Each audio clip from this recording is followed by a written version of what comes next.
I love chocolate.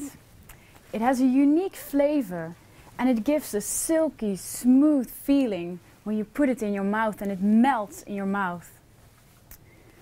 But did you ever notice that when you store chocolate for a long time, I never do that by the way, it changes.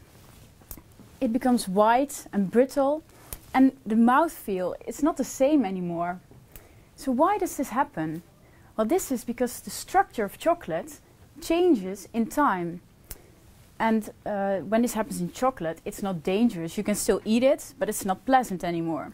But this can also occur in medicines, and then it can be dangerous, because the structure of a medicine affects the dose in your body. When the dose becomes too low, the medicine can become ineffective. And when the dose becomes too high, the medicine can become toxic, and that's also dangerous. So it is very important to be aware of the possibility of having more than one crystal structure. And this phenomenon is called polymorphism, or multiple forms. And polymorphism is everywhere. It's in our food. For instance, chocolate has 6 different polymorphs. It's in our medicines and even in our water. When water becomes ice, there are 17 different polymorphs possible. And I try to understand why polymorphs transform. So what happens? And I try to study this by looking at the crystal structure with different techniques and try to understand how and why these polymorphs are not always stable.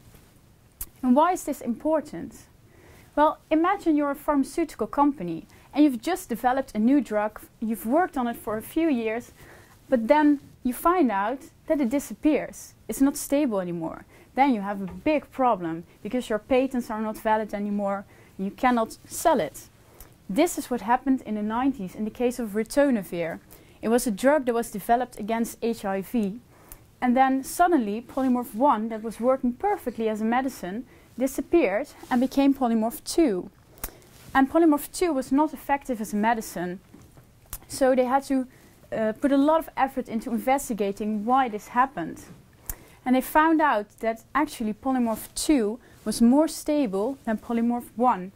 So they had to rebuild their whole factories to create polymorph 1 again, and then they had to store it in the fridge to keep it stable. So remember, it's very important to store your medicines correctly. This can actually save your life. But don't store your chocolate, just eat it.